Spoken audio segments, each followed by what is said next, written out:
10, 9, 8, 7, 6, 5, 4, 3, 2, 1. Diálogo sin censura. Comunidad LGBTIQ+. Los comentarios realizados durante el foro son responsabilidad de quien los emite y no reflejan la ideología de todas las personas involucradas en los movimientos activistas mencionados, así como tampoco necesariamente reflejan la postura de las personas encargadas de la organización del evento.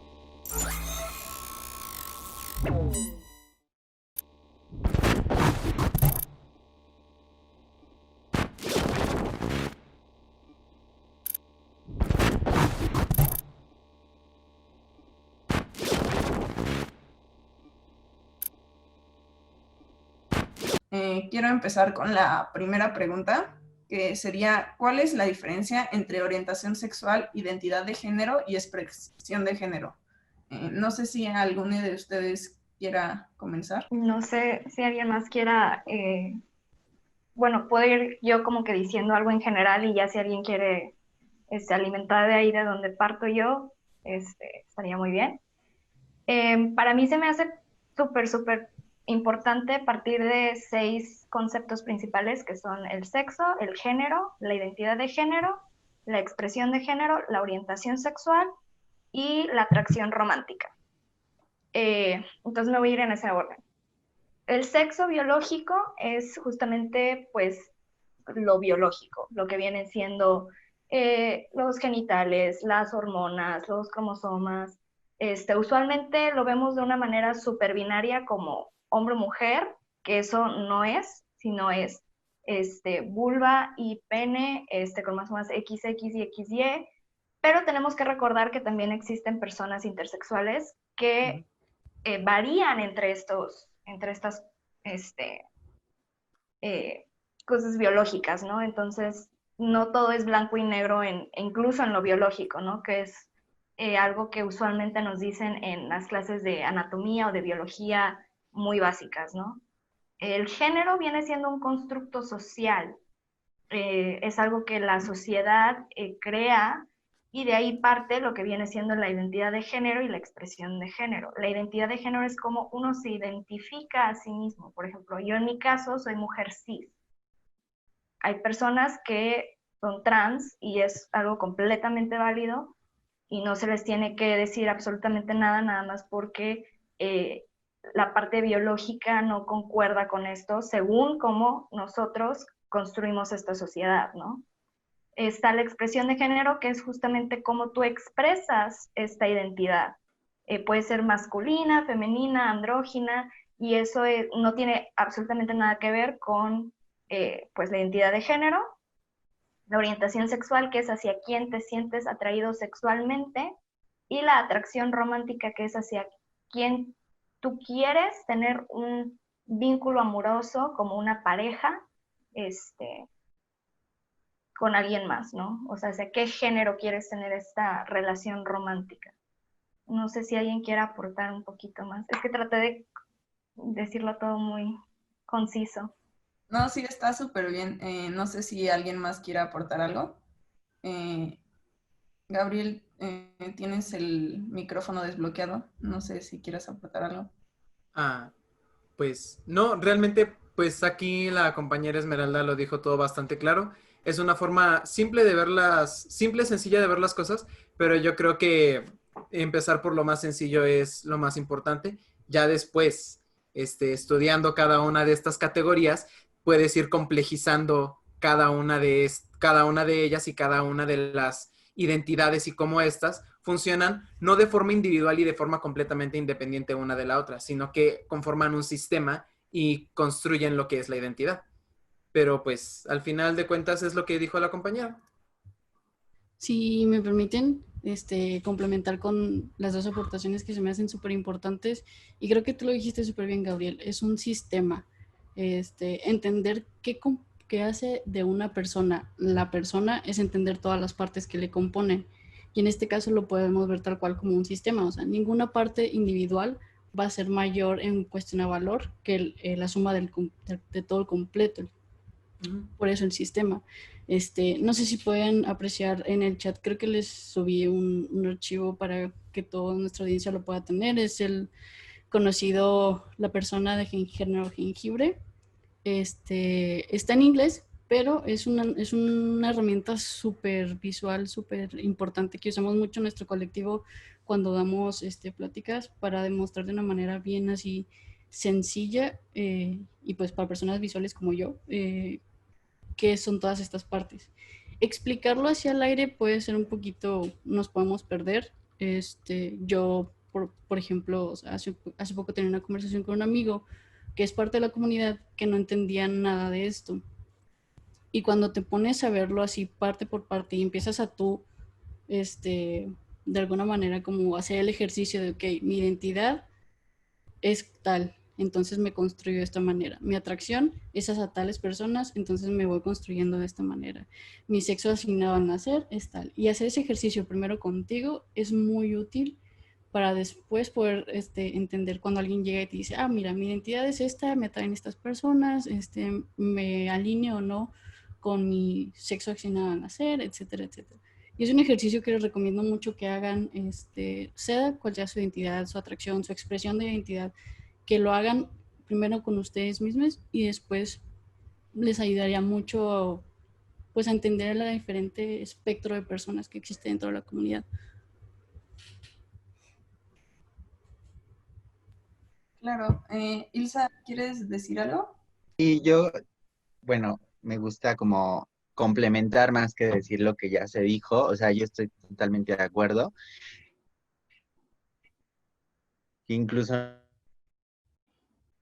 no hay que quedarnos como con esas tres categorías, podría ampliar la que menciona Esmeralda.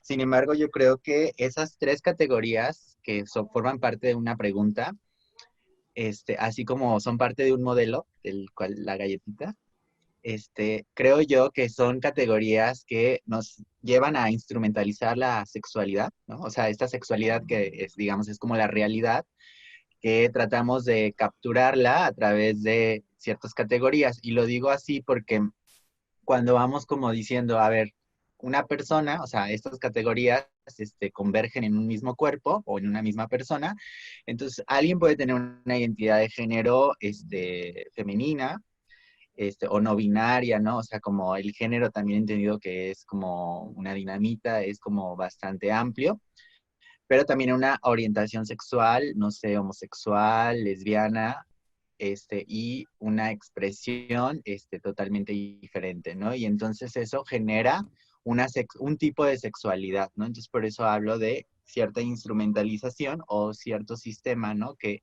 se va formando, pero quiero resaltar que la pregunta hace énfasis en cuál es la diferencia. Entonces yo creo que una diferencia es esos rasgos que todas las personas tenemos y tiene que ver con esencia, ¿no? O sea, ¿cuál somos? O sea, o sea, también nos reconocemos con otras personas sabiendo que eso que yo veo en mí también lo tienen otras personas. Entonces sí hay cierta esencia dentro de esas categorías y entonces esa diferencia de alguna manera también nos hace iguales en tanto que nos agrupa, ¿no? Nos agrupa en ciertas categorías que bueno, dentro de estos sistemas que también suelen ser globalizados, o sea, mundiales, así, o no sé qué término poner, pero bueno, se entiende, nos agrupa y de alguna manera nos borra, ¿no? Borra también esas diferencias. Entonces ahí donde creo que hay que tener cuidado, o como yo como persona activista o que estoy como interesada en estos temas, sí trato de prestar atención en cómo se van desarrollando cada una de estas como categorías, ya sean estas tres o las 6, ¿no? Que mencionó Esmeralda.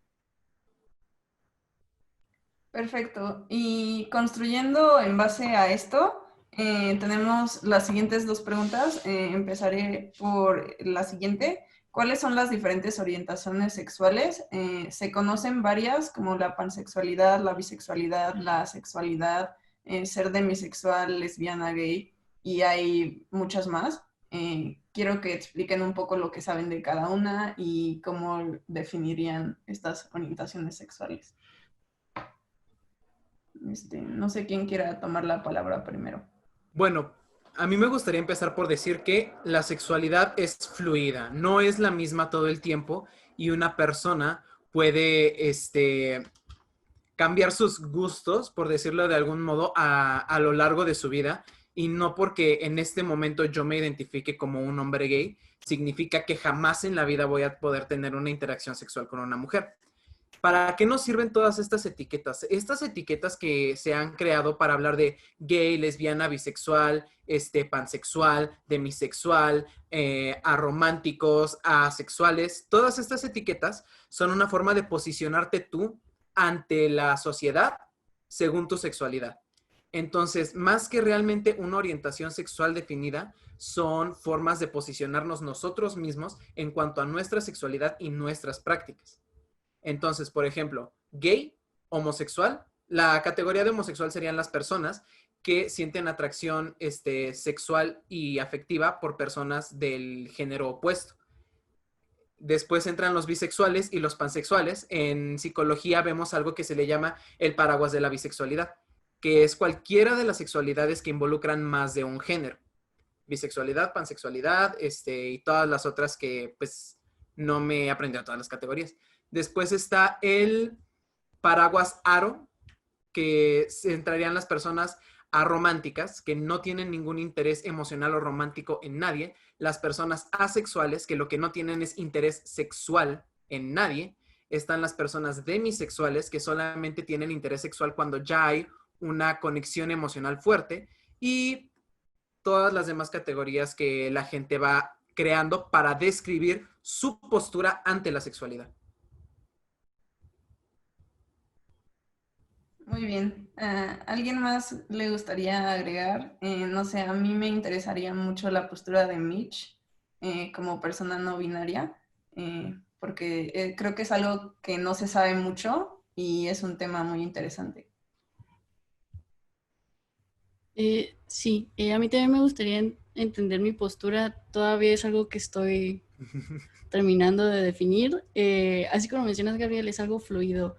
Y el hecho de que mi orientación y mi identidad sean cosas independientes me pone ahí en situaciones pues de redefinir lo que conozco y redefinirlo dependiendo de mí. Yo hace unos años me identificaba como mujer lesbiana y todo bien. ¿Y qué cambió? Pues mi manera de identificarme, mi orientación sigue siendo la misma. Entonces, ¿qué soy? ¿Una persona no binaria lesbiana? No lo sé. Podría decir que lo soy y nadie tiene derecho a decirme que no lo soy. ¿Me identifico con esa etiqueta? Realmente no. ¿Qué soy? Queer. Entonces, es algo que primero hay que entender que una no depende de la otra. Y eso ya va a depender mucho de pues mi contexto sociocultural, de cómo me gusta identificarme, de, o sea, qué cosas van conmigo, qué cosas no van conmigo, y de entender que la etiqueta que me ponga, o si decido no utilizar etiqueta, va a ser súper válido y nadie puede venir a decirme qué va conmigo y qué no va conmigo. Así como yo no puedo ir a decirle a alguien más, oye, tu etiqueta no es la correcta. Claro que no. O sea, es mía y nadie me puede decir nada al respecto. Claro, es completamente válido que cómo las personas se quieran identificar con ellas mismas y hacia la sociedad, como bien lo dijo Gabriel. Y pues a mí me interesa mucho la opinión de Esmeralda porque hemos recibido varias preguntas respecto al tema de la diferencia entre bisexualidad y pansexualidad. Y no sé si nos puedas explicar un poco al respecto. Sí, mira, como ya lo he mencionado antes, estas etiquetas o estas maneras de describirse son cosa súper personal. Usualmente tratamos de ponerles estas cajitas y ponerlas como que todas individuales, pero realmente cuando entran, en este caso, las personas no binarias, ahí es donde empieza de que, bueno, como dice Mitch, ¿no? quiero usar el término lesbiana, o sea, sí, no, y yo, como dice ella, ¿no? O sea, yo no puedo llegar y decirle, ah, sí eres lesbiana o ah, no lo eres. En el caso de los bisexuales y los pansexuales pasa algo muy parecido, la gente lo quiere ver como que dos cajitas súper individuales, cuando realmente no, o sea, son comunidades que casi casi están una encima de la otra. Ahora, aquí hay muchas definiciones que podemos agarrar porque en así se me vienen a la mente la bisexualidad, la polisexualidad, la pansexualidad y la omnisexualidad. Entonces ya desde ahí estoy agarrando otros dos términos que nadie estaba mencionando aquí, que hay gente que se identifica y usa estas etiquetas para describir sus sexualidades, ¿no? Entonces, igual, las queremos ver súper separadas cuando realmente están bajo un mismo paraguas, ¿no? Que es la atracción hacia uno o más géneros. Aquí la diferencia es qué tan cómode estás tú con esta etiqueta. Por ejemplo, yo no me sentía muy cómoda con la etiqueta de bisexual. Yo sé que bisexual significa una persona que se siente atraída hacia su género y otros. O sea, ¿cuáles? Pueden ser todos, puede ser nada más algunos, puede ser otros. Pero a mí el término bi, a mí personalmente, yo sentía que estaba excluyendo a las personas no binarias al decir bi. Y hay personas bisexuales que no sienten eso y es válido. Entonces, cuando yo escucho la etiqueta o la definición de pansexual, que pan significa todo, dije, ah, esta me gusta. Y más porque el término viene también en inglés de gender blind, de que realmente no te importa el género de la persona. Y ojo, esto no significa que yo voy a estar diciendo qué género es qué persona, y no es como que invalido el género de mi pareja o de la persona a la que me siento atraída. Simplemente es esto de mi pareja puede ser mujer, bien, puede ser hombre, bien, puede ser persona no binaria, bien, ¿me va a importar los genitales que tiene? No, ¿me va a importar su expresión de género? No, ¿me va a importar si un día fluye su género de uno a otro? No. Entonces, ese es el término que a mí se me queda. Y hay muchísima rivalidad entre el bisexual y el pansexual porque se siente que están tratando de invisibilizarse una a otra y realmente es esta necesidad de como que querer poner todo en cajitas súper individuales cuando, repito, no es el caso. Y si juntamos y ponemos lo que es la polisexualidad y la omnisexualidad, uy, o sea, aquí me puedo pasar hablando de esto durante horas porque realmente es un tema muy extenso, ¿no? Sí. Y siempre va a salir alguien con dudas. Claro, son temas extremadamente complejos que creo que en este espacio intentamos reducir a un tiempo muy limitado. Entonces, pues sí, o sea, podríamos pasarnos aquí hablando horas de esto. Ilsa, no sé si tengas alguna aportación al respecto o ya pasamos a la siguiente pregunta. Sí me gustaría aportar porque, bueno, creo que mi experiencia, o sea, me sirve también como para ubicarme, ¿no? Como, o sea, con esto no quiero decir que lo que yo pienso a partir de mi experiencia lo vivan todas las personas, pero sí creo que puede servir para, no sé, como para generar ciertas orientaciones temáticas, que es justo el valor de las autobiografías, ¿no? O sea, como incluso la importancia que tienen dentro de los estudios académicos, o sea, sí es bien importante. Entonces, cuando hablamos de orientación sexual, es esto, ¿no? La atracción. Y y bueno, y entonces en mi desarrollo, digo, ya ahora tengo 30 años, pero digamos, primero me declaré como una persona homosexual, ¿no? Incluso antes de vivirme con una persona trans. Y aquí hay que decirlo, trans no es una orientación sexual, ¿no? Pero como, digamos, hay una intersección, pues como que de alguna manera esa mezcla nos desubica, ¿no? De alguna manera. Pero bueno, yo me decía homosexual porque reconociendo esta atracción hacia personas de mi mismo género, pero ¿qué pasa? Cuando yo hago una transición hacia el otro género. Entonces, y aunque seguía como con esta atracción hacia los chicos, ya parecía ser que la categoría o esa etiqueta era insuficiente para nombrarme, o esa intersección me localizaba en un lugar donde, poco abordado, poco visible. Entonces, la tarea que yo tenía, si quería darme a entender con las demás personas, era buscar categorías que me lograran de alguna manera explicar.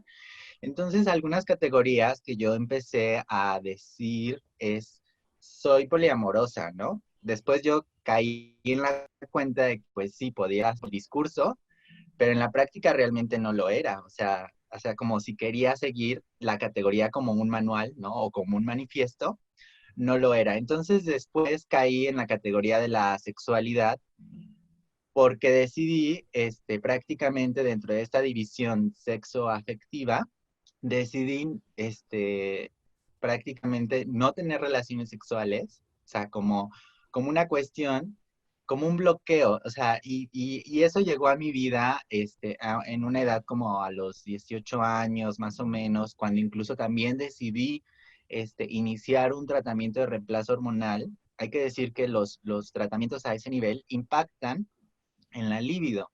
Y más cuando no solo son hormonas, es decir, yo, como mi cuerpo biológico, digo, porque todos tenemos una biología, yo produzco, así total, como de manera natural, mayor testosterona que estrógenos, ¿no? Y entonces, la terapia, esta terapia consiste en elevar los estrógenos, es decir, tomar estrógenos, pero también en querer reducir la testosterona de manera química, es decir, tomar, les llaman antiandrógenos. Entonces, tomaba ambos y tuvo un impacto en la libido que, pues, claro, me ayudó porque esto lo viví como, bueno, pues no tengo este impulso, ¿no? Como que me impacta la libido y entonces me concentro en otras cosas. Entonces mi proyecto asexual en ese entonces duró como 5 años, fue justamente tener relaciones afectivas. Con el tiempo, pues tuve que romper como con esta situación y luego me encontré como con los grupos de asexualidad que están, por ejemplo, en Twitter. Hay uno que se llama Asexualidad en Habla Hispana. Y yo entro un poco como en conflicto con sus definiciones, o sea, también como grupos, o sea, como personas que nos agrupamos en esas categorías, tratamos como de dar definiciones, ¿no? Y como si eso fuera la verdad de esa categoría. Pero básicamente dicen, no tiene que ver con no tener necesariamente libido, no tiene que ver con no tener sexo necesariamente, o sea, tiene que ver con tener o no atracción, ¿no? O expresar atracción hacia personas. Entonces yo entro un poco como en conflicto con ello, pero creo que ahora, más que estar como recurriendo a las categorías, simplemente digo soy Ilsa, y también he aprendido como a reservarme como ciertos espacios, o sea, como que hay algo de mi vida privada, o sea, hay algo íntimo que creo que también es una dimensión de la sexualidad que nos conviene mejor, pues justo dejarla en ese espacio y quizás en una madurez, como en un momento más idóneo, pues decidiremos si sí lo queremos revelar o no. Porque eso de revelarlo también es parte como de un activismo, o sea, tenemos nuestra experiencia y es con lo que contamos como para salir, ¿no? A este espacio mediático, a hablar y argumentar desde ahí. Entonces yo creo que las orientaciones sexuales que se nos presentan, y ahí hay algunas muy parecidas, cuando hablamos de bi con pansexual, caen como en lo mismo, como cuando hablamos, bueno, yo no quisiera decir esto es así, quizás también me podrá como retroalimentar Mitch, cuando dicen hay un paraguas trans y lo no binario cae dentro del paraguas trans. Entonces, digo, yo sí parto de esa idea que es así, pero quisiera como que ya después que me aclarara esa duda Mitch. Y entonces, ya para cerrar mi intervención, perdón que sea larga, Ujú. creo que sí hay que buscar el problematizar esas categorías, desde quizás buscar una genealogía, ¿no? Quizás buscar también por qué a veces caemos en la comodidad de decir, en lugar de decir homosexual, decimos gay, ¿no? Y como que quizás también el espejo de una categoría como tal también refleja una identidad, ¿no? Por ahí también se generan esos dentro de la comunidad LGBT. Lo vemos claramente en los separatismos de que parece ser que no puede ser una persona trans, lesbiana, Ujú. porque ya es como, oye, ¿qué? O sea, ¿para qué haces la transición si terminas con mujeres? Es como la gran incógnita.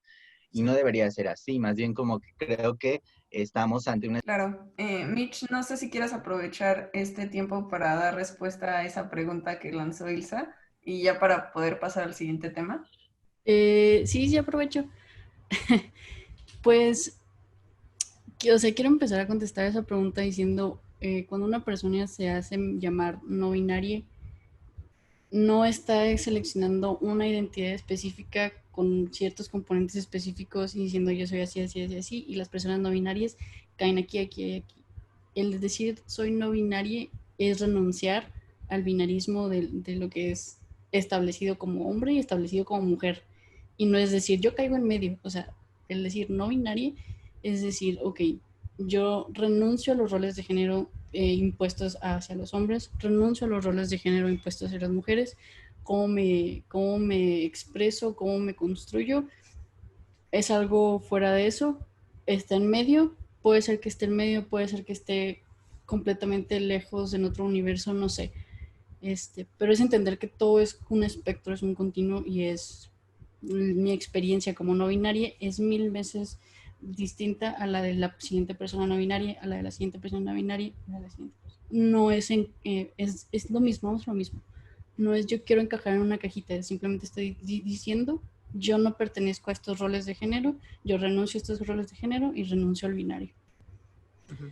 Y poniéndose en contexto, yo sí tomaría como que puedo entre el paraguas de la persona transgénero, simplemente porque a eso estoy renunciando, a mi género, pero eso es mi manera de ver las cosas. No sé, yo no creo que podría decir que cualquier persona no binaria simplemente por ser no binaria ya acepta estar dentro de este paraguas, porque pues eso sigue siendo parte de cada quien y tampoco espero que se me imponga o sea como, vaya, como asumido. Pero en mi caso yo sí creo que por cómo construyo mi identidad, sí, sí pertenezco a este paraguas de la persona transgénero. Vale, esto como que pasa y se interpone, como que choca a la siguiente pregunta, que es ¿cuáles son las diferentes identidades de género? Sabemos que existe cisgénero, género no binario, género fluido, transexual, transgénero, género queer y hay un montón de cosas más. ¿Podrían explicarnos igual, no sé, cómo se identifican y qué entienden por cada una de estas definiciones de género? Híjole, para hablar de identidades de género no acabamos. O sea, nos tomaría no horas, días, semanas para hablar de esto. Hay que empezar por decir que el género, como parte de la identidad, es una falacia generalizada. A mí me gusta decir que el género no existe, son los papás. Este, en las sociedades se construye el género dependiendo de las necesidades de esa sociedad y según el pensamiento colectivo que esté dominando en ese momento. Nosotros ahorita estamos dominados por un constructo binario de hombre-mujer y a partir de ese binario hombre-mujer en nuestra sociedad estamos construyendo las otras identidades. Pero, por ejemplo, podemos ver que aquí en México, en Juchitlán, existen las mushes y ellas no están dentro de este binario de género. Para la cultura de los zapotecas allá, son 3 géneros, hombre, mujer y mushe. Y las mushes no son mujeres trans, no son hombres trans, son mushes y punto. También está, por ejemplo, en Canadá están las verdaches, que tampoco son ni hombres ni mujeres, y no son mujeres trans y no son hombres trans, son verdaches y punto. Los judíos antiguos reconocían 6 géneros diferentes. Entonces, aquí si nos ponemos a platicar de todas las identidades de género que existen, no acabamos. La identidad de género tiene más que ver cómo tú, otra vez, lo mismo que con la orientación sexual. La identidad de género tiene que ver cómo tú te posicionas ante los constructos de género que tiene tu sociedad que con una categoría específica. Entonces, si alguien, como estaba diciendo Mitch, se identifica como no binario, está diciendo de que a mí no me gusta el binario de género de la sociedad, yo renuncio a ese binario. Están las personas que son, por ejemplo, género fluido, que sí les agrada ese binario y entonces fluyen entre esas dos categorías porque les gustan las dos. Están las personas de género neutro, que también les agradan las dos categorías, pero deciden no irse más por una que por la otra, sino quedarse en el medio. Estamos las personas cisgénero, que nos identificamos con la categoría que nos fue asignada al nacer. Entonces, sí, es un desastre completo hablar de género. Tendría que contextualizarse en sitio histórico y geográfico, y político incluso. Claro. No sé, Ilsa, como mujer trans, no sé cuál es tu punto de vista con este tema. Y ya, prendí el micrófono. Bueno, mi posicionamiento parte también de un reconocimiento legal, ¿no? Pero quisiera como irme un poquito hacia atrás. Yo estoy de acuerdo con lo que menciona Gabriel, si dije bien tu nombre, ¿verdad? Sí. Hay que tener esta perspectiva antropológica, arqueológica de las identidades de género, ¿no? Y pensar cómo incluso la cultura ha ido formando y también tiene cambios, ¿no? Pero yo particularmente, cuando yo empecé a visualizar la necesidad de un cambio legal, ¿no? O sea, y que tampoco eso se entienda como, yo quiero reforzar el binario, ¿no? Porque creo que sí hay una ruptura, o sea, porque justamente hay una disociación del sexo género tal cual, ¿no? Se es asignado o el modelo imperante. Entonces, socializar de esa manera por mi acercamiento a los servicios de salud, ¿no? Teniendo un diagnóstico que me hizo, e incluso el verme reflejada como en esas experiencias de hospitalización. Yo dije, bueno, el día de mañana quizás esa sea mi situación y me enfrente a que ninguno de los médicos que estén ahí quiera nombrarme por mi nombre elegido, porque no es el que está en mis documentos de identificación, ¿no? Y entonces, en esta vulnerabilidad, ¿no? Que genera o implica estar en un hospital, y luego si no tienes el apoyo familiar, o sea, como que yo lo empecé a pensar desde el caos, ¿no? Desde el desastre, y dije, hay recursos, o sea, hay algo que tiene que, ahora sí que, servir como de mecanismo de cohesión para que el reconocimiento no sea porque si les caigo bien o porque si ya se los pedí y quedamos en ese acuerdo. Entonces fue cuando yo decido, ¿no? Generar como toda esta estrategia de buscar el reconocimiento legal de mi identidad como mujer en mi acta de nacimiento, que fue, digamos, es uno de los primeros documentos que se expiden, digo, porque también hay otro documento del que poco se habla y que ahora hacia allá un poco se está orientando mi activismo, que tiene que ver con las actas de fe de bautismo, y que casualmente en esas actas no aparece la categoría de sexo, aparece el nombre, ¿no? Y aparece, y quizás en el lenguaje medio se entiende, porque se enuncia que se está bautizando a un niño. Entonces, para allá, digamos, se ha orientado porque yo también reconozco que vengo de una tradición familiar católica, ¿no? De forma, de estructura, hay ciertos condicionantes. Y son preguntas, ¿no? Que es como también decir, a ver, esto está pasando, de repente suponemos, ¿no? Y desde la suposición, queremos decir, así funcionan las cosas. Entonces, mi activismo se ha como centrado a poner en evidencia cierta realidad y es decir, pasar del supuesto a la acción. Y entonces mi mirada hacia el reconocimiento legal me ha hecho ver que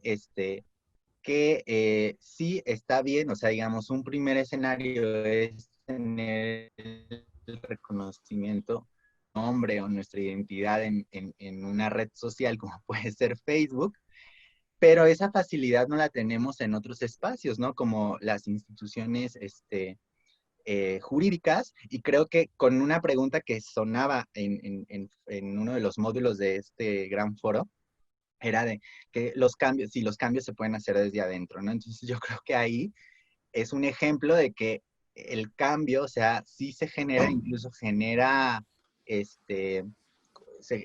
digamos, se puede articular o se articula en una fuerza política, en una agenda, y también tiene costos sociales, ¿no? O sea, como la hipermediatización a veces nos favorece como a veces nos puede desfavorecer. De ahí es cuando yo tengo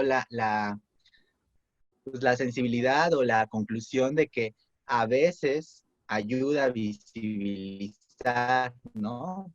Tu vida privada, pero a veces no, porque quedas en otra vulnerabilidad, todo. Pero yo quedé en desventaja respecto a esas miradas porque yo ya no sabía nada de aquellas personas. Y entonces quizás si yo quería socializar y encontrarme o ligar en otro espacio, esa otra persona fácilmente podía rastrearme en Google y darse una idea de quién soy y yo quedaba en desventaja. Entonces, como la pregunta tenía que ver con las identidades de género, entonces la identidad va mucho más allá del género, por supuesto, pero es algo que no debemos de, o sea, de separar con cómo está estructurado la diferencia sexual o estos sistemas sexo-género, ¿no? Entonces sí es algo que hay que seguir pensando. Claro, está súper bien tu aportación. Creo que esto también tiene mucho que ver con las personas de género no binario, porque el género no binario no es un género que se reconozca actualmente en muchos países, en los documentos oficiales, actas de nacimiento y licencias de conducir y todos esos documentos. Entonces no sé cuál sea la postura de Mitch al respecto, o si se ha encontrado con estos problemas. Qué emoción que todos quieren conocer mi postura. Es muy cierto, ¿eh? Hace tiempo me hacía mi mamá la pregunta, porque mi mamá es abogada, de que, bueno, las personas trans pasan por un proceso de cambio de nombre legal, o sea, pasan por un proceso de validación legal, por decirlo de una manera. Y ya con este proceso se les protege por la ley, todo en forma, en teoría, no en papel. Pero a una persona que no se identifica con un género, ¿cómo le hace? Y me quedé, no sé. Porque sí es cierto, o sea, todo está escrito para proteger al hombre y a la mujer. Y si tú llegas y dices, yo no soy ninguno de esos, y luego, ¿qué voy a hacer contigo? O sea, ¿cómo le hago yo para dentro de lo que ya está escrito, meterte ahí y hacer que tú también tengas protección legal de cualquier tipo? No sé. Y eso es, o sea, afortunadamente en lo personal, yo nunca he tenido que hacerme esa pregunta en una situación de precaria o realmente donde peligre cualquier estado legal o personal o mi bienestar.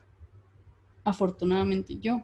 Pero luego si se me presenta el caso, invalido mi identidad para proteger mi persona, pues a lo mejor es la solución rápida, pero porque tengo que estar invalidando mi identidad. Me explico, o sea, llega un punto en el que, bueno, ¿y cómo llego y convenzo a estas personas que luego las personas que trabajan en el campo legal tienen esta mala fama, no siempre injustificada, de resistirse al cambio? Que bueno, aquí está el papel y yo me voy a mover por lo que diga este papel y convénceme. ¿Y cómo llegas y le dices, a ver, existe la identidad, existe la expresión, existe la orientación y yo estoy así como que en medio de todo esto? Es muy difícil, es muy complicado y creo que se necesita llegar a armar un movimiento donde específicamente digamos, ok, las personas que renuncian a todo esto necesitan protección también y una protección que no les invalide la identidad. Desde algo tan sencillo como en mi licencia de conducir, aquí dice no binaria o otro o no viene género o cosas así, hasta bueno, en cosas de mayor seriedad, con mayor peso legal, ¿cómo me puedo proteger yo? ¿Cómo puedo acertar mi validez como persona pues ni hombre ni mujer, me explico. Y es algo bien complicado y yo no tengo la respuesta a esto, la verdad, o sea, no tengo idea, pero al menos ya me planteé la pregunta de qué se puede hacer.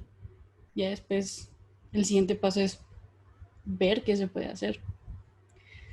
Pero sí. Claro, y son preguntas muy importantes, no solo que tú las hagas para introspección, sino también para que otras personas tengan como esta como conversación con personas de género no binario y que sepan que eso es un problema por el que están pasando y también intentar ayudar desde nuestra trinchera, desde lo que podamos hacer. Esme, no sé si tú quieras aportar algo, sobre todo las mujeres cisgénero, sobre todo ahorita en nuestro país, en México, están pasando por un periodo complicado con homicidios y todo este rollo del feminismo y todo eso. No sé si quieras aportar algo desde ese punto de vista. Bueno, es que con esto de todas las identidades de género, yo recuerdo que me preguntaban en mi página una vez si las personas no binarias podían formar parte del feminismo o estaban fuera como los hombres, ¿no? Que siempre decimos de que es que los hombres no pertenecen al movimiento feminista, están fuera. Pero también hay personas no binarias que se identifican más con el género mujer que con otros géneros. Entonces, también es replantearnos todo esto, ¿no? A mí me pareció algo muy interesante y la verdad sí le dije a la persona que no tenía pues la capacidad de responderlo en ese momento, porque para empezar, el ser una persona no binaria es algo que, como dice Mitch, no le puedo decir de que es esto y es esto y ya, o sea, porque es algo que no entra en estos géneros binarios, que puede fluir, que puede estar fuera, que puede estar ahí o no estar. Entonces, realmente es como que me tendría que poner a ver varias identidades y decirte que, bueno, tal vez estas sí, estas no, y estas, entonces vuelve todo este discurso también muy, muy complejo, ¿no? Entonces yo creo que esto de que realmente estén las personas no binarias alzando su voz y diciendo que aquí están, que necesitan protección legal, protección de salud y reconocimiento más que nada, porque como dice Mitch, muchas veces les toca realmente decir que escoge qué quieres, o sea, nada más porque necesitamos, entonces te vas por tu sexo, te vas por el que más se te acomoda, o sea, yo como persona cis no le puedo decir a Mitch de que, sí, vas a hacer esto porque pues es legal, entonces ni modo. Entonces, es aquí donde nos tenemos que replantear todo esto y yo la verdad no quise hablar mucho en esta pregunta de identidades, porque yo como mujer cis, lo que sé que me toca a mí con las personas trans y con las personas no binarias es justamente pues escucharles y ver qué ellos tienen que decirme, ¿no? Escuchar qué Ilsa y qué me puede decir Mitch y aprender sobre eso y ver desde mi trinchera yo qué puedo hacer para pues reconocerles, apoyarles, y pues realmente yo no me había preguntado tampoco esto de Mitch, ¿no? Sí me quedé así con cara de pues sí, yo trabajo yo voy a trabajar en el área de informática, ¿no? Como Facebook, o sea, voy a poder poner todas las identidades de género que quiera, pero y si en el ámbito legal no lo aceptan, entonces no estoy haciendo suficiente yo como persona privilegiada desde mi posición como persona cisgénero, ¿no?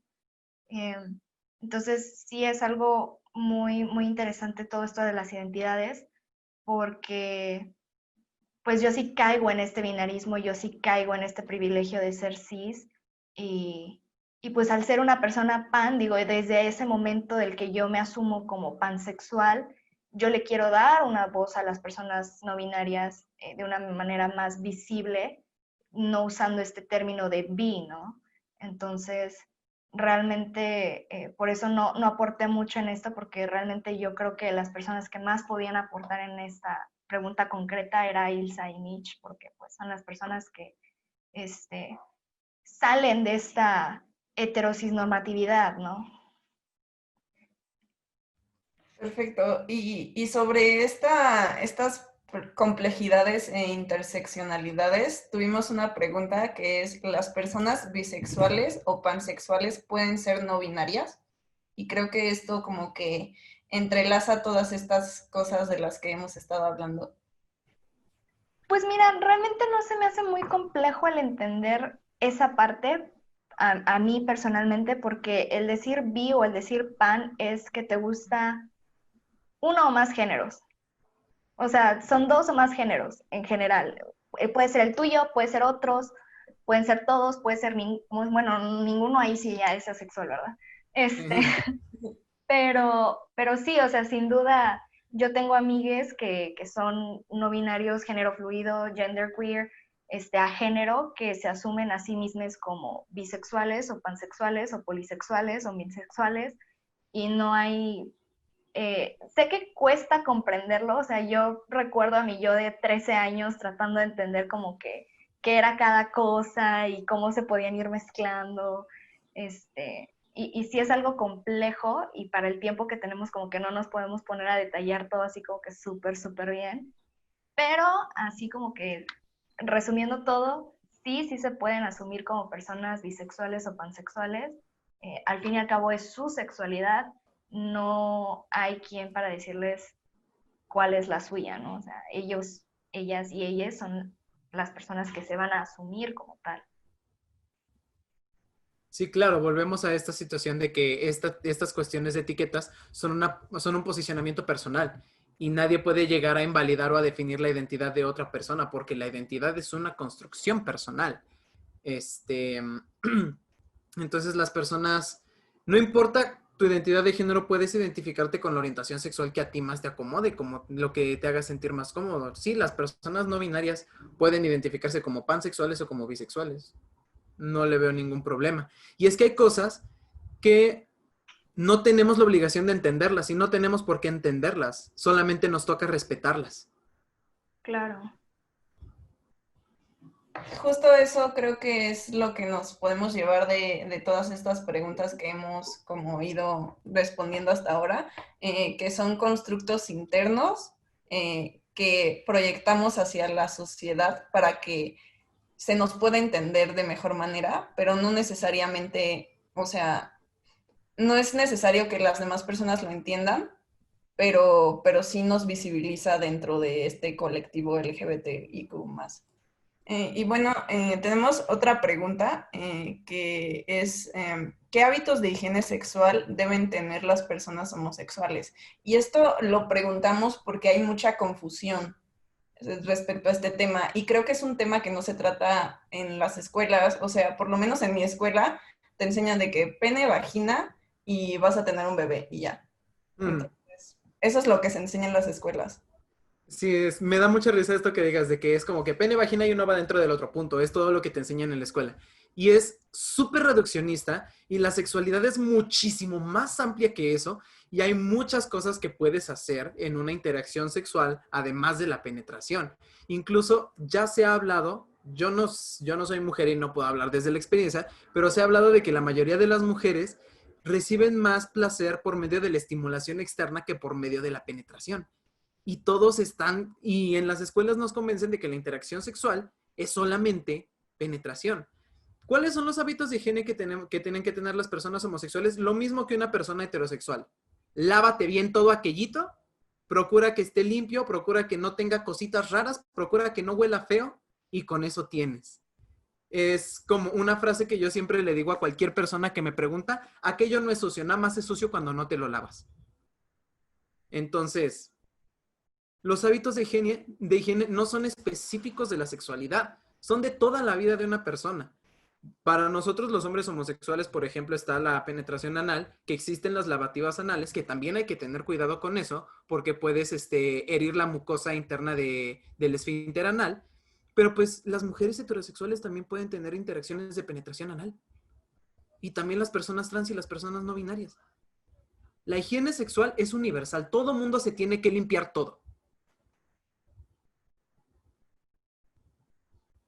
Claro, no sé, ¿alguien más quiere hacer otra aportación al respecto? ¿Esme?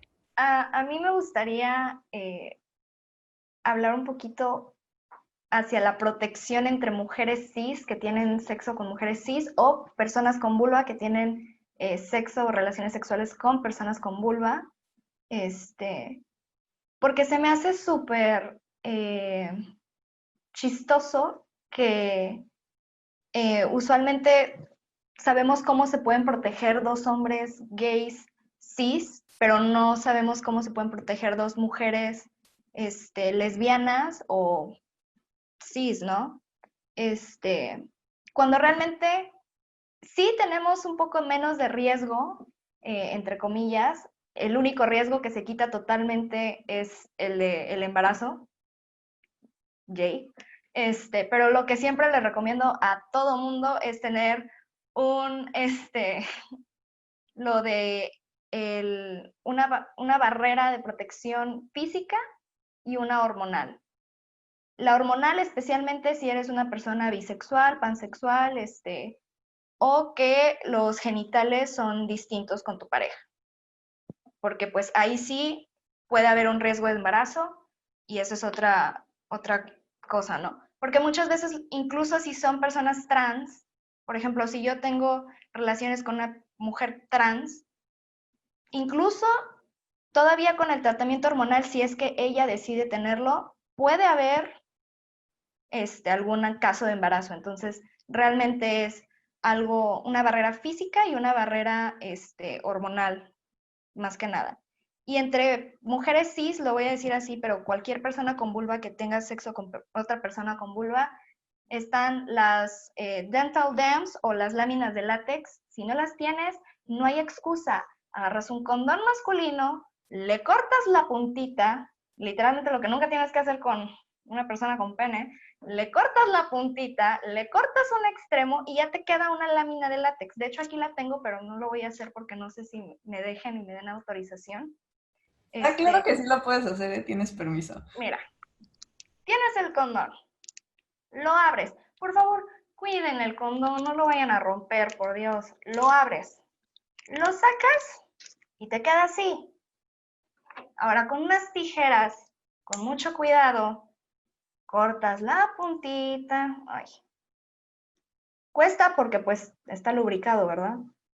Y ya sé, me van a estar diciendo que vas a ver a látex. Hay condones de sabores, hay lubricante de sabor, no hay excusas. Lo partes de un extremo, y esto también lo pueden usar cualquier persona si quiere darle el bendito beso negro o como le denominen ustedes. Lo extiendes y ya tienes una barrera de látex con la que ya no pasa nada. Entonces, sí sabe a látex, pero pues hay de sabores, hay de colores, hay de texturas, no hay excusas. Y también los dedos, por Dios, sí puede pasar cosas. Tienes cortaditas, te cortaste. Las lesbianas tienen este bendito estereotipo de que se pasan en Home Depot y se la pasan haciendo cosas. Te lastimaste las manitas, hay guantes. Cómprate unos guantes de cirujano, de esos que se pegan bien. A mí mi mamá me los quitó, por eso ya no tengo, porque COVID. Pero te los pones, te pones lubricante y mira, dale. Y si no, te estoy dando la alternativa más barata, porque si quieres comprar una de estas cosas, tienes que ir a una sex shop, porque en las farmacias no las venden, y te salen un dineral. Y si quieres ya ponerte muy fancy, un condón interno, tú y tu pareja, y ya tienes tus juguetes y no le tienes que estar poniendo un condón al juguete y luego cambiárselo para cuando lo uses tú. Ya tiene cada quien su condón interno y denle, y con gusto, pero cuídense que sí se puede tener ETS e ITS si son mujeres cis con mujeres cis o personas con vulva con personas con vulva. No hay excusas. Hay intercambio de fluido. Entonces, por el amor de Dios, no porque no haya un embarazo, significa que no hay un problema. O sea, hay enfermedades de transmisión sexual e infecciones de transmisión sexual. Y si alguien mencionó los dedales, esos son también muy caros, esos los consigues en las sex shops. Hay unos que ya incluso son de silicón, que esos sí son lavables, hay texturizados. Entonces, se la pueden pasar muy bien. Muy bien. Nada más es de que quieran y que se quieran cuidar. Entonces, realmente háganlo. No hay excusas, hay sabores, colores y de todo. Entonces, eso también tiene que ver con la higiene y háganse sus pruebas. Lo ideal es cada 6 meses, si no pueden cada año. Entonces, realmente tengan higiene. Y las personas con vulva, por favor, después del sexo, orinen. Es normal, vayan y orinen. Que no les dé vergüenza. Si no conozcan a la persona, le dices, oye, voy a ir al baño, dame un segundo y orinas. Por favor. Ya, perdón, es que con esto mucha gente no sabe de estas cosas Creo que hay mucha desinformación, sobre todo, como dices, Sí. de personas con vulva que tienen relaciones con otras personas con vulva. Incluso si eres un hombre heterosexual que quiere tener sexo oral con una persona con vulva, también estos tips sirven, o sea, sirve para todo. Entonces, Sí, por favor. es importante. Bueno, si alguien más tiene algo que agregar y si no, pasamos a la siguiente pregunta. ¿Les parece? Bueno, la siguiente pregunta es, ¿qué papel juegan los pronombres y cómo saber qué pronombre utilizar? O sea, para referirnos a otra persona, no qué pronombre utilizar para referirnos a nosotros mismos. Yo siempre le he dicho, la forma más sencilla es pregúntale, punto, se acabó. Y no hagas mucho pedo al respecto. Nada más. ¿Cuáles son los pronombres con los que te identificas? Te dice, los usas. Y ya. Y aparte, está comprobado, hay estudios que dicen que cuando a una persona que es género disidente, te refieres a esa persona con los pronombres con los que se siente más cómoda, hay un 40% menos de posibilidad de que intente algún suicidio. Llamarle a alguien por los pronombres con los que se identifica le puede salvar la vida. Y es algo, Entonces, como dices, no es complicado, solo es preguntar y hacer. ajá. Es como, y hay mucha gente que hace mucho pedo, pero es que no entiendo, si te identificas como ella, entonces no eres ni él ni ella, pero ella no existe en el lenguaje español, no hagas pedo, tú refiérete a la persona con los pronombres neutrales. Si es una mujer trans que todo su aspecto físico sigue acomodándose a lo que nosotros construimos como lo que es varón, pero te dicen, no, soy mujer trans y aunque tú me veas todavía con, no sé, la manzana de Adán, si me ves vestida con ropa que se ve muy masculina, pero yo soy una mujer trans y quiero que me llames por pronombres femeninos, aunque tú la veas completamente como lo que tú te imaginas que es un hombre, sus pronombres son femeninos. Refiérete a ella con los pronombres femeninos. Lo mismo con los hombres trans. Un hombre trans puede usar falda y tú no tienes ningún derecho de decirle que es una ella, porque es él. Entonces, nada más eso. Si una persona te dice que sus pronombres son diferentes a los primeros con los que te referiste a esa persona, refiérete a la persona con esos pronombres. No hay otro instructivo, no hay otra forma de acercarte a esas personas. Sí, nomás vengo a confirmar. y es una pregunta que me hacen todo el tiempo. Bueno, ¿y cómo le hago con los pronombres? ¿Cómo? Y como que la gente que va con la intención genuina de aprender, como que les da miedo preguntar o como que les da pena llegar a incomodar, pero no se dan cuenta que la mera pregunta ya es un paso muy grande en cuanto a, perdón, es un paso muy grande en cuanto a entender que esa persona sabe que no se debe de asumir primero género o identidad de género, de expresión de género, etcétera, primero. Y segundo, que tiene la intención de validar tus pronombres, que eso es importantísimo. También muchas personas de que, oye, perdón si me equivoco, es que al principio y me cuesta, pero no te preocupes, yo me pongo las pilas y eventualmente lo voy a decir bien. Eso es válido, o sea, si me conociste toda tu vida con unos pronombres y de repente llego y te digo, resulta que mis pronombres son estos, vas a batallar al principio y está bien. Lo que no está bien es rehusarte a intentarlo. Ahí es donde ya no está bien. Pero si tú llegas y yo noto tu esfuerzo, a mí no me va a importar que te equivoques, me va a dar risa, porque estoy viendo que te estás esforzando por hacerlo. Caso contrario, que yo a una persona le digo, ok, soy Mitch, estos son mis pronombres, no, ¿sabes qué? se me hace como que es demasiado complicado, yo te leo de otra manera, pues te voy a decir cómo me salga. O sea, esa es una actitud completamente contraria y es una actitud que no vale, o sea, que va invalidando todo lo que le acabas de decir, va invalidando toda tu identidad y es donde ya no está bien.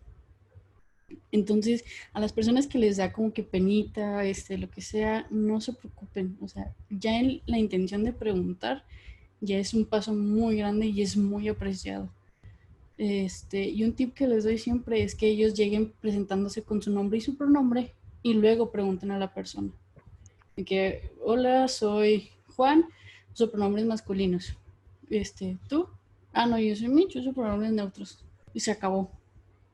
Y listo. Y ya, si te da pena, empiezas contigo y ya le das la plataforma a la persona para que ella se presente como se quiera presentar. Sí, de hecho, eso era lo que yo iba a decir, porque de hecho yo soy súper penosa, aunque no parece por lo que acabo de hacer, pero yo soy muy penosa. Este, entonces yo siempre llego con las personas y así como que, incluso para normalizarlo, ¿sabes? Para que yo como persona cis, me toca normalizar oye, mi nombre es Esmeralda, mis pronombres son ella, los tuyos. Incluso se lo hago a otras personas cis que yo sé que son personas cis y de todos modos es un ejercicio que se debemos de hacer para que se normalice. O sea, tiene que ser normal el yo llegar con cualquier persona y decir, hola, mi nombre es Esmeralda, mis pronombres son ella, los tuyos, porque yo no puedo asumir el género de la otra persona, punto. Porque puede ser un hombre trans usando un vestido y sigue siendo un hombre trans, puede ser una mujer trans, puede ser una persona no binaria, puede ser lo que sea. Entonces yo no puedo asumir el género de nadie, se esté vistiendo como se esté vistiendo y como lo esté leyendo mi cerebro, porque claro, o sea, hay ciertas cosas que asume uno por cómo nace y crece en esta sociedad tan binaria, que asocia ciertas cosas con lo femenino y con lo masculino, con el hombre y con la mujer, pero no por eso voy a tener que estar esperando que la otra persona me diga sus pronombres y me corrija o me diga que use estos pronombres. O sea, yo ya desde ahorita lo que estoy tratando de hacer e invito a todas las personas cis es que cuando se presenten digan, hola, mi nombre es tal, mis pronombres son tal, ¿cuáles son los tuyos? Y se va a incomodar la gente, más cuando estás en un ambiente de puras personas heterosis o puras personas cis, es así como que, ¿qué necesidad? Hay necesidad. Y Y nunca como va a faltar el chistosito que diga, yo soy un helicóptero o algún objeto inanimado. nunca entiendo por qué dicen el helicóptero. Yo Siempre es tampoco. el helicóptero. Es un meme de la película de Ted. No sé si han visto la película de Ted del osito Sí. Al principio el narrador saca el helicóptero Apache y alguien lo tomó, lo giró en muchas otras cosas, porque nada es mejor que un helicóptero Apache. Eso es como que... Hasta ahorita me voy enterando porque siempre es el helicóptero y yo de Yo que ¿por también. qué? Sí. Pero yo siempre les digo, el helicóptero no respira, no Haz lo respires. mismo, por favor. Es así como que por favor haz lo mismo. Y las personas trans llevan una transición, ¿no? Ya sea social, ya sea física, ya sea la que sea, traen una transición, porque el simple hecho de que la gente te asuma como un género y tú decirle que eres otro, ya es una transición. Entonces, tú no estás convirtiéndote en un helicóptero y si es así, por favor, la primera cosa que hacen es no respiran, no respires. Sí, creo que lo que mencionas bueno, el helicóptero es meme aparte, pero lo que mencionas de volver una práctica normalizada, una práctica del diario, una práctica que todo el mundo debe asumir es bien importante. Me decía mi novia que tuvo la oportunidad de ir a un congreso en Nueva York, que ahí todos los correos, utilizan primer nombre y después se hace mención de los pronombres. O sea, tú como que mandas correos. Y me decía la sugerencia, o sea, imagínate el impacto que tiene que tú cuando mandas un correo de trabajo o de un proyecto o de algo digas, hola, soy tal, estos son mis pronombres, y luego ya continúas con el cuerpo del correo que va a ser. O sea, ¿qué impacto tiene que ya se está generando esa conciencia de presentarte con pronombres? Y sea así, lo necesites, estés hablando con alguien que ya sabes que es de cierta identidad. O sea, ese ejercicio continuo de preguntar pronombres es bien poderoso y se debería de utilizar muchísimo más. Ujú. Claro, y creo que sí es muy necesario contextualizarlo a México, que al fin y al cabo es el país en el que vivimos y tenemos la sociedad heteropatriarcal binaria en la que vivimos. Y es un problema muy complejo aquí porque son cosas que no están normalizadas y es muy difícil, hay mucha resistencia a ese cambio. Entonces, no Ujú. sé cómo lo vean dentro de este contexto.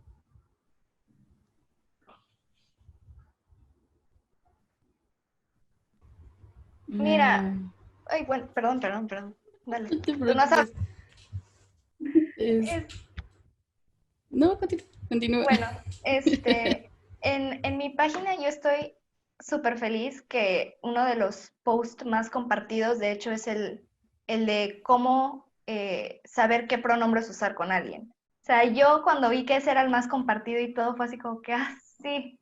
Pero por ende también es el que más critican, ¿no? Las personas que se identifican como un helicóptero apache, no sé qué.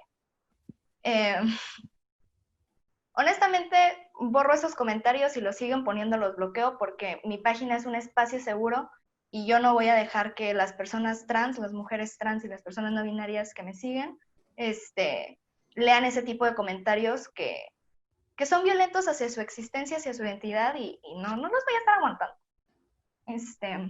Mi contenido no va hacia ese tipo de personas que se quieren quedar ignorantes, ¿no?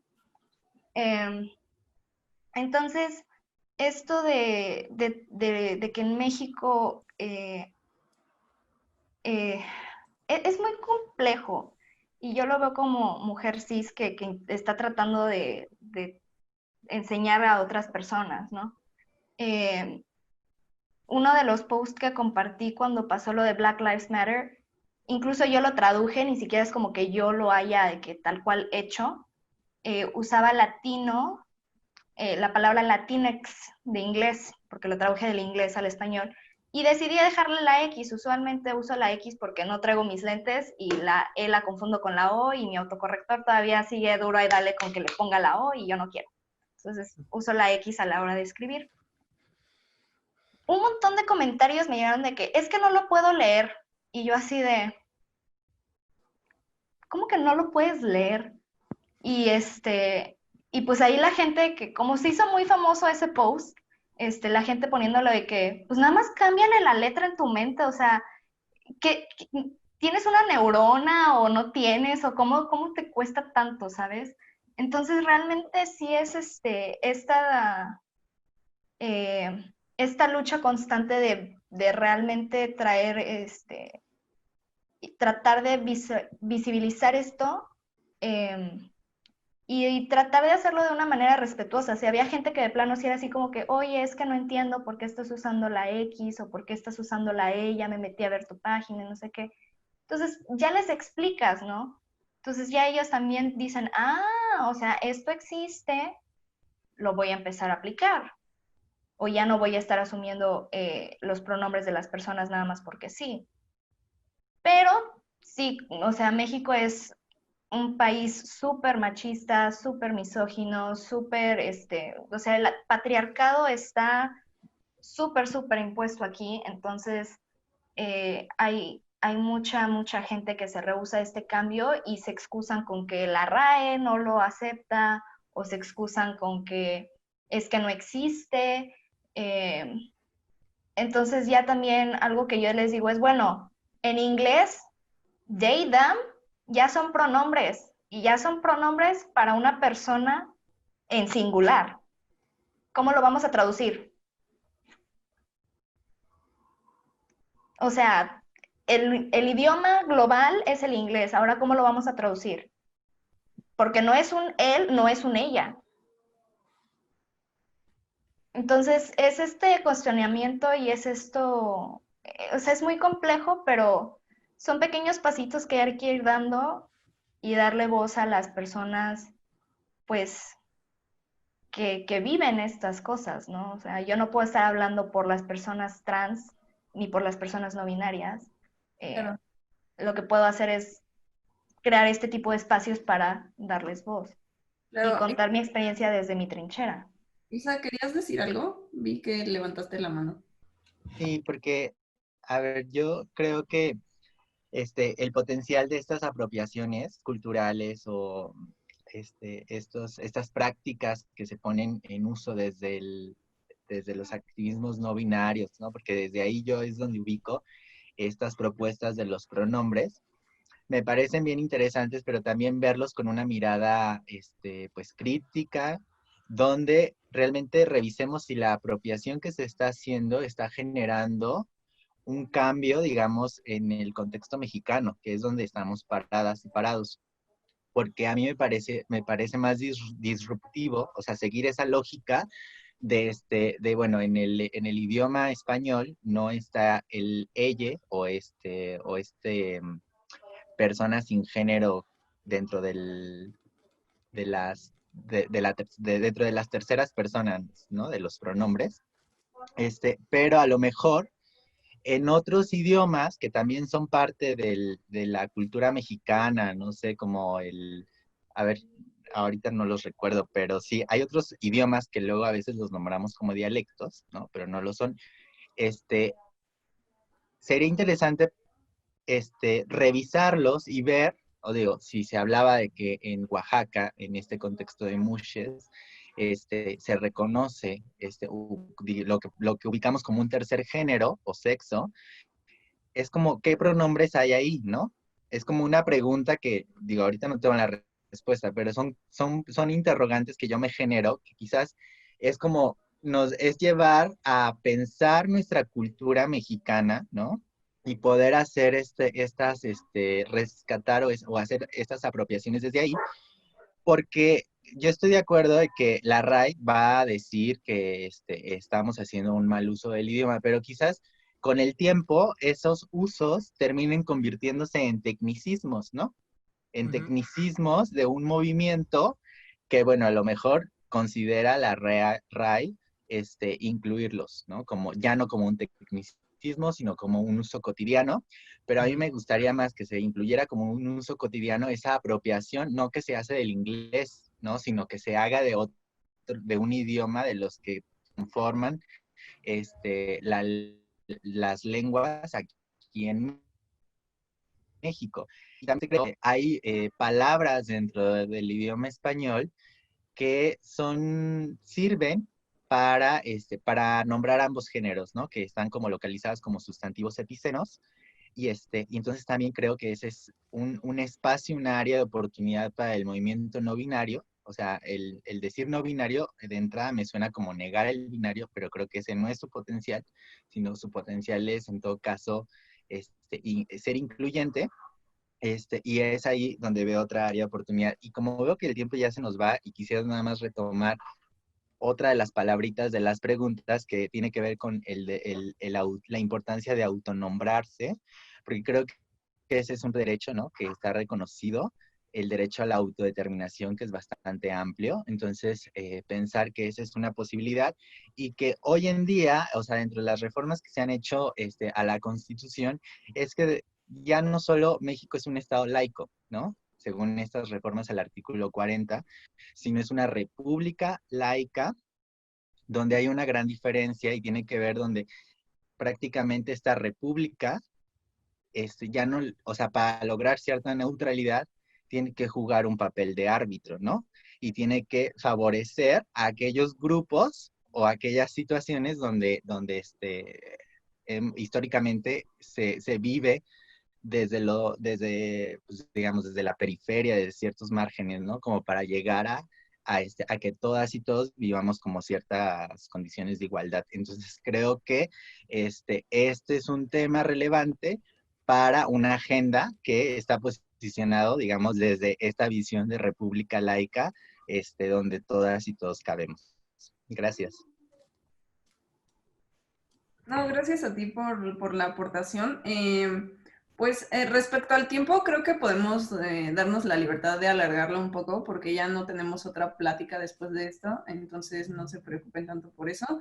Sí, esa pregunta que hiciste alusión a es la que sigue.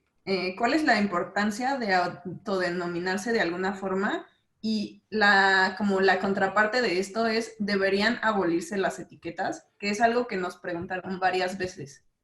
La importancia de autodenominarse es la importancia que le dé la persona. Es como que yo me autodenomino como un hombre gay, pero con el tiempo he ido criticando esta misma etiqueta porque la etiqueta de gay viene heredada de Estados Unidos y viene de un modo, de una forma de organización de la homosexualidad que surge en Estados Unidos, que hace alusión a los hombres gays blancos de clase media alta de allá. Entonces, a pesar de que yo me he construido hasta el día de hoy como un hombre gay, existe también ya un movimiento anticolonialista aquí en México en el que los hombres homosexuales se construyen desde el marica o desde el joto, que es una cuestión de reconocer, por ejemplo, nuestra etnia. Yo como un hombre de piel morena. Entonces, ahí está la importancia de las etiquetas, de reconocer las diferentes realidades y de decir, yo me posiciono desde aquí porque esta etiqueta representa mis luchas, representa mis realidades, representa lo que yo soy como un ser humano. ¿Se deben abolir las etiquetas?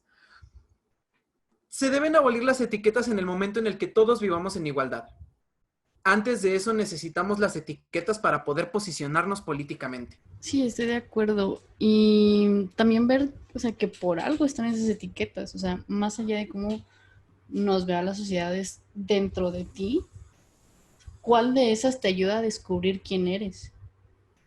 O sea, sí tiene un contexto sociopolítico y es tener presencia para decir existimos y necesitamos que nos protejan, pero también tú para conocerte, para construir tu persona, tienes que saber, o sea, tienes que encontrar recursos que te ayuden a decir, bueno, sé que existe esto y esto no va conmigo y esto no soy, pero existe este otro que me hace ruido y que tal vez por ahí va mi identidad.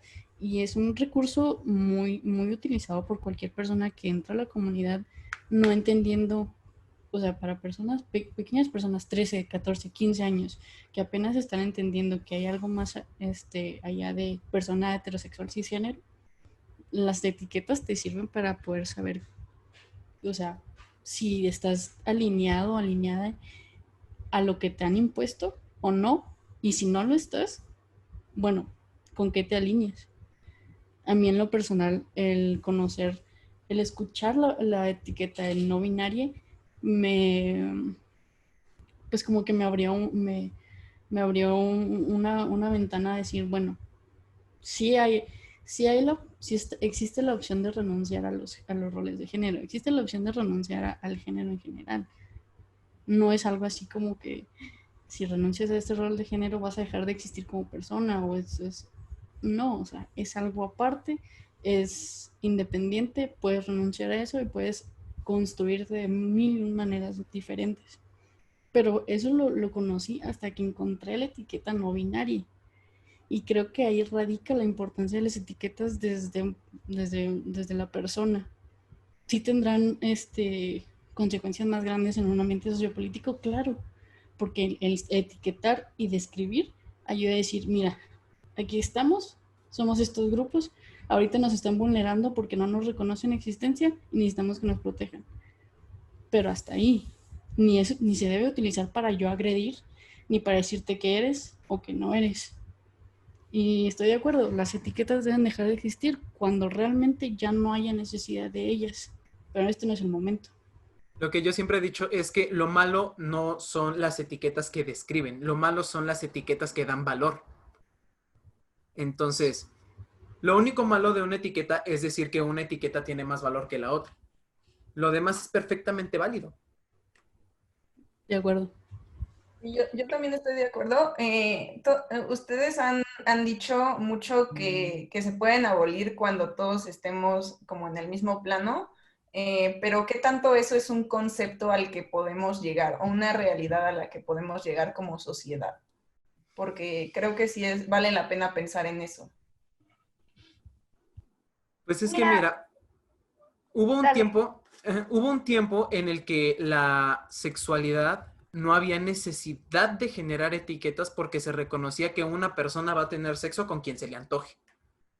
Entonces no había una necesidad de generar una etiqueta, no se le nombraba. Pero después empieza esta idea de que hay una función máxima o una función natural de la sexualidad, que es conseguir la reproducción y que esa es la única forma válida de sexualidad. Entonces todas las demás formas de sexualidad no son válidas y tienen que ser censuradas y tienen que ser eliminadas. Y entonces de ahí surgen todas esas personas que prefieren estas otras formas de sexualidad y es entonces cuando se vuelve necesario generar una etiqueta. Entonces, estamos muy lejos de eso porque ahorita nuestra sociedad ya está muy influida por estructuras de pensamiento específicas en la que nos vamos por un pensamiento ascético naturalista, en el que tienes que renunciar al placer y todo lo que hagas tiene que tener una función en la naturaleza. Y entonces por eso la heterosexualidad se vuelve el estándar o lo ideal. Y todo lo demás se convierte en algo censurable. Entonces tendríamos que deconstruir todas estas ideas que tienen miles de años de estar insertas en la cultura occidental. Y después de deconstruir eso, ya podríamos empezar a hablar de abolir etiquetas. Pero es un proceso muy largo. No podemos hacer en unos 5, 10, 15 años algo que lleva insertado en nuestra cultura más de 2000.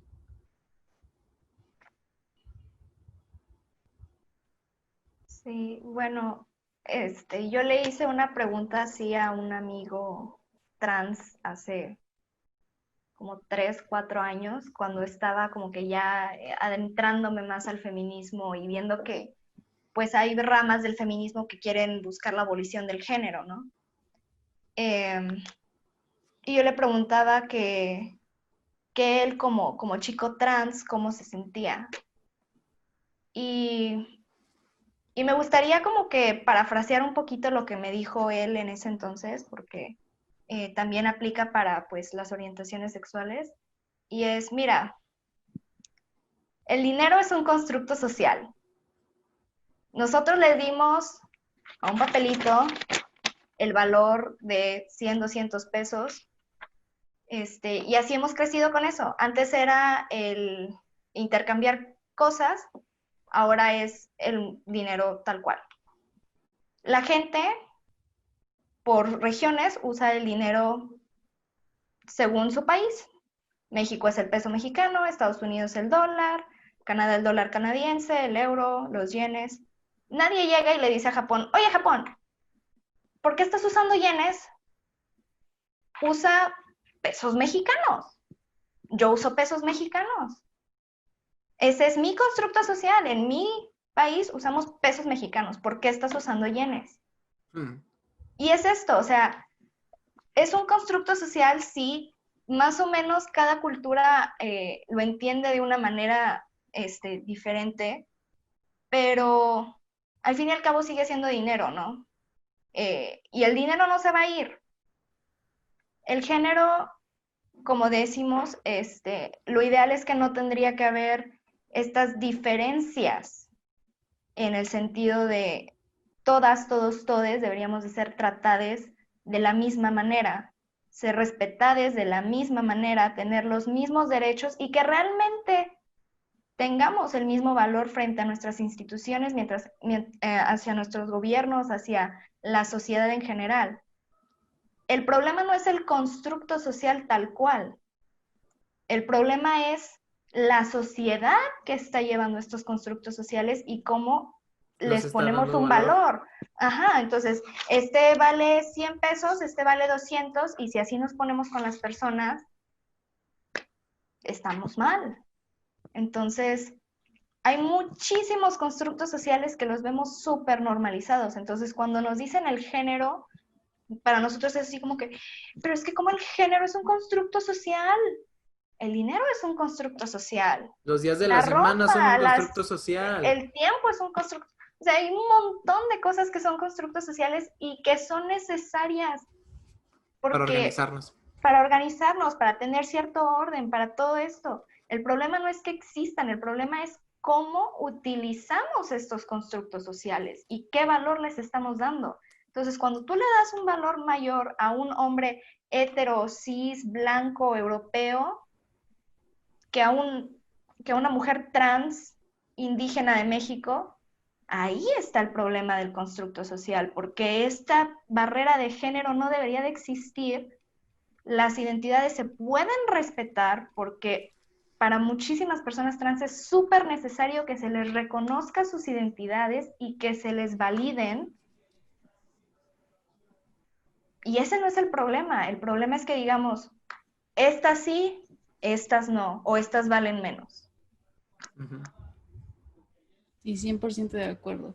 Y continuando con este unicornio que es el constructo social, nos ha pasado, nos ha tocado que damos una plática, hablamos de cómo es un constructo social, de cómo es algo creado por la sociedad y luego la gente como que dice, si es algo creado por la sociedad, es inventado, entonces no tiene repercusiones reales, entonces yo también puedo inventar mis cosas, entonces no hay validez. Y es como que no, espérate.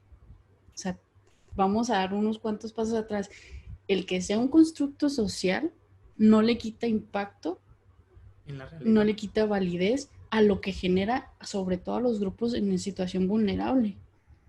Cuando no se les reconoce, cuando se les discrimina, cuando se les violenta, sigue siendo un constructo social, sigue siendo algo que todos nos pusimos de acuerdo y dijimos, sí, así va a ser, pero tiene un impacto real y tiene un impacto devastador para aquellos que están como fuera de lo normal, común y establecido, de lo que está fuera de la cisnorma, de la heterocisnorma.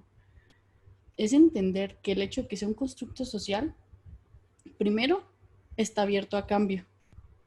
Segundo, ¿quiénes son aquellos que dictaminan que sí va y que no va? Y tercero, tiene impactos súper fuertes en todo el mundo. Puede ser un impacto positivo, puede ser un impacto negativo y todo va a depender quién dijo que iba y quién le hizo caso. Ujú. Pero no quiere decir que se invalide y que digas, bueno, pues yo me voy a inventar mi propio constructo social y entonces esto es una ideología y no, ya invalido todo lo que estás diciendo. No se trata de eso, es entender el contexto de dónde viene y quiénes son las personas encargadas de que las cosas se muevan como se mueven. Lo tenemos un ejemplo así súper rápido, los colores de género, ¿no? Rosa es niñas, azul es niños. ¿Por qué? Si sabemos, bueno, no voy a asumir que saben, pero antes era al revés. El color azul era para niñas porque era de que, pues, calmo, tímido, etcétera. El rojo era para niños porque era cercano al rojo. Perdón, el rosa era para niños porque era cercano al rojo y era, pasión. Y un hombre es pasional. Y así fue por muchos años. ¿Y de dónde viene el cambio? Se le acredita a varias fuentes, pero las más notorias son campañas publicitarias de gente que quería vender más ropa y invierte los roles. Creo que una de esas compañías es Gap, creo, podría estar equivocada. Y otro que no es tan mencionado, pero que también estoy haciendo investigación de un millonario gringo que compra 2 pinturas. Y esas 2 pinturas son 2 niños, un niño, una niña, y el niño viene de azul y la niña viene de rosa. Entonces, a esas dos como fenómenos se les acredita el por qué el rosa y por qué el azul para los géneros. ¿Qué es? Es influencia, es poder y es la gente que dice así son las cosas y los demás dicen, tiene dinero, ha de ser así. Ujú. Lo veo en todos lados, ha de ser así. Y colectivamente dicen, ok, vamos a dejar así. El rosa es para niñas y el azul es para niños. Es lo mismo a donde voltees. Las cosas son como son porque alguien con influencia, dinero o poder dijo que así eran y todos los demás dijimos, ok, vamos a hacerlo.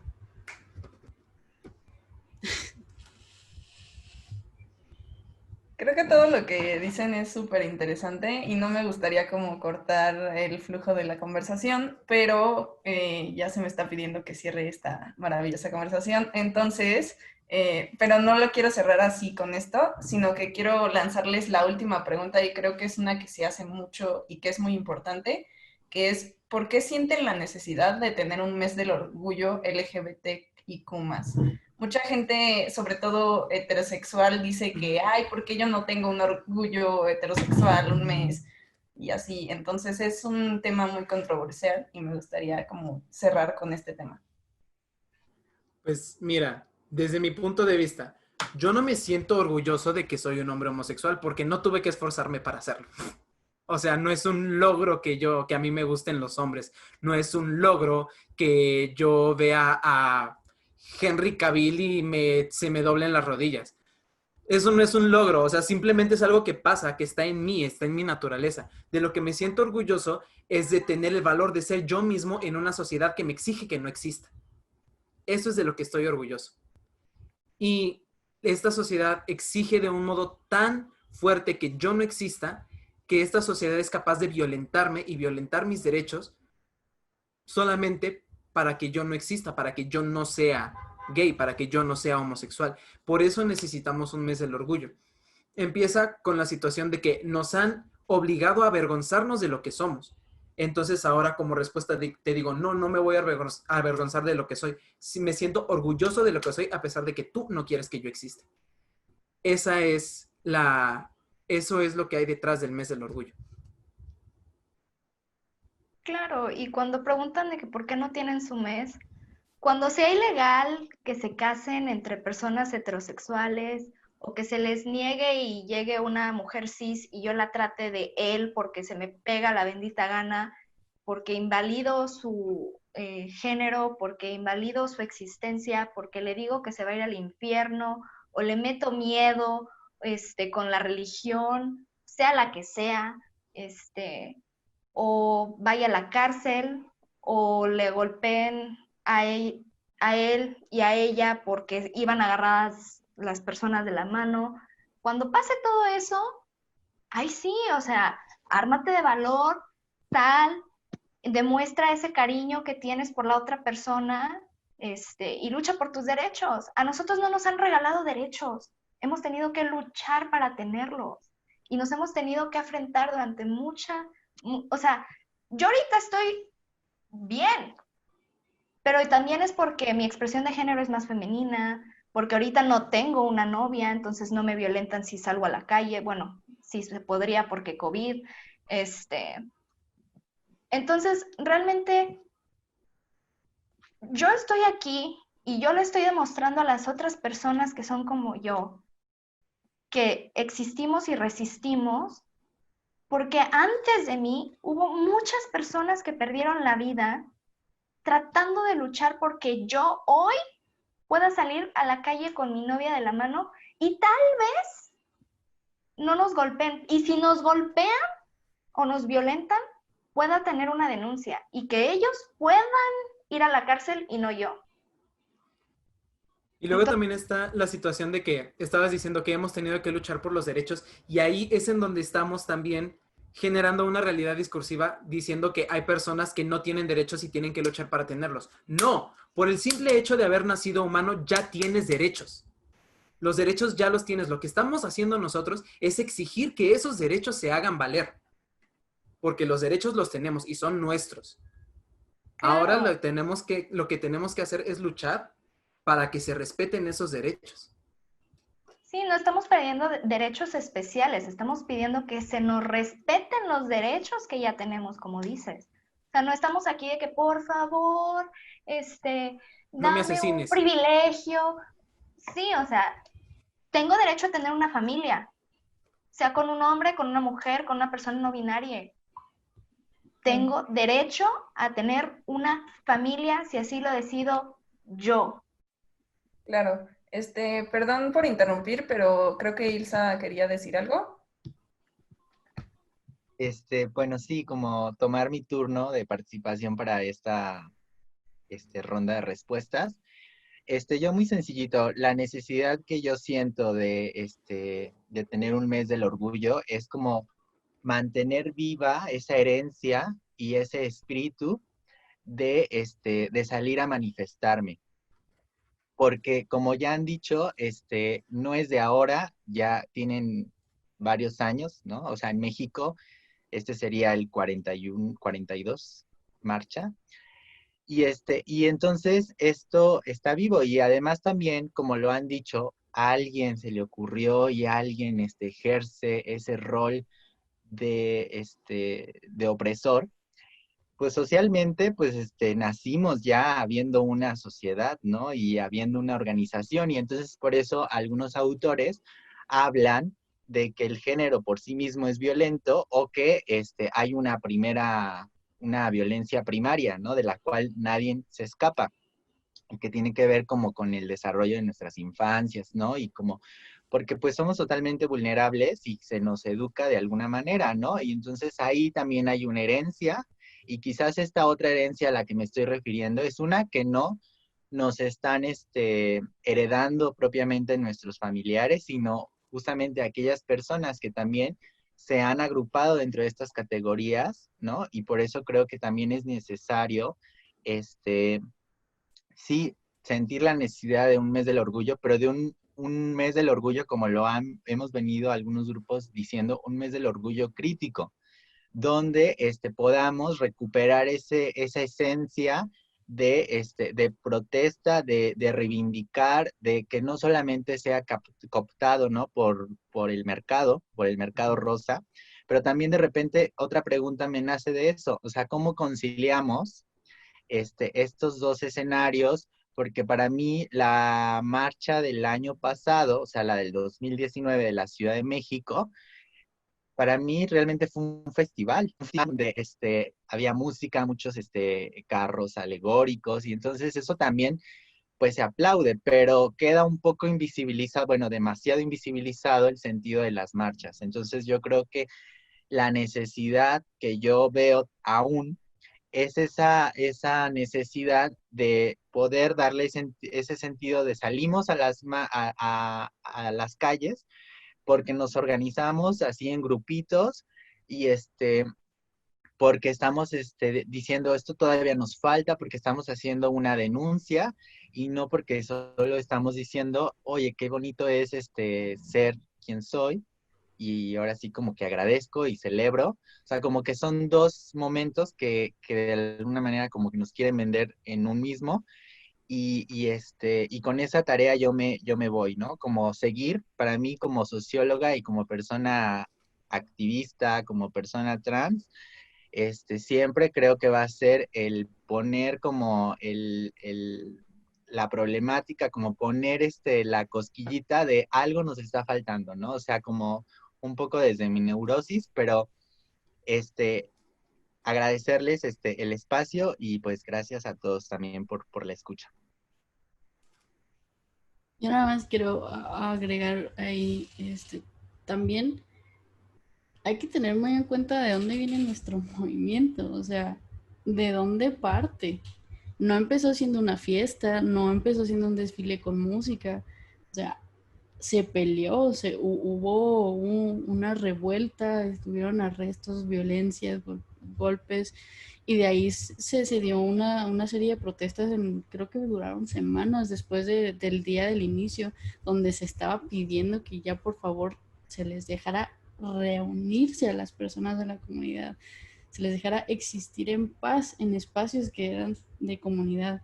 No, no empezó porque dijeron todos los de la comunidad, ok, vamos a juntarnos un día, hacemos un desfile por la calle, ponemos música y bailamos todo el tiempo. O sea, ahorita, después de, creo que son 50 años del primer día del orgullo, del día de los riots, ya se han logrado muchas cosas y para muchas personas es cosa de celebración. En México, pues ya se toma un como contexto de celebración, pero tú te vas a otros países y siguen siendo protestas, siguen siendo marchas donde la gente que va a marchar está en riesgo de ser violentada. Aquí afortunadamente ya bailamos y ponemos música y celebramos. Faltan muchas cosas, claro que faltan muchas cosas, pero es una manera de decir, estamos vivos y seguimos siendo nosotros mismos. Tampoco hay que olvidar, me acuerdo, el año pasado aquí en Chihuahua se le dio temática trans a la marcha, se le dio como que ese espacio para realzar a la comunidad trans, y hubo gente dentro de la comunidad que brincó y dijo, ¿por qué ellos tienen que darles espacio? ¿Te explico por qué o te enseño las estadísticas? O sea, somos parte de una misma comunidad. y nos bajoneas porque nos dan titularidad. Se me hace que es este mismo orden de las etiquetas que, como decía Esmeralda, esta vale tanto y esta vale menos. Así es. Y es que en la comunidad LGBT a quienes más valor se les ha dado ha sido a los hombres gay blancos cisgénero. Y ellos son los que se han apropiado del movimiento y han convertido de nuestro movimiento en algo muy vano y muy superficial. Entonces, a todas las demás personas que somos parte del colectivo, porque pues, yo no puedo decir que soy un hombre gay blanco, porque estoy prieto, entonces también tendríamos que las otras partes del colectivo que no somos esa minoría privilegiada, que es a la que más se le pone atención, deberíamos reapropiarnos del movimiento y decir, ¿sabes qué? El orgullo no es nada más para que salgas en calzones el día del orgullo. Está padre y pues qué bonito hiciste tu trasero en el gimnasio, ¿verdad? Pero acuérdate que también a muchos de nosotros nos siguen violentando por existir y esto, además de ser una celebración, también es una manifestación. Claro. Yo digo mucho una frase, de hecho, viene con mis amigos de Estados Unidos, pero pues traduciéndola un poquito somos la comunidad LGBTTIQAP+. No somos la comunidad LG, no somos LG, no somos una compañía de electrodomésticos. Y LG nunca me va a patrocinar, ¿verdad? Por estar diciendo que no somos LG.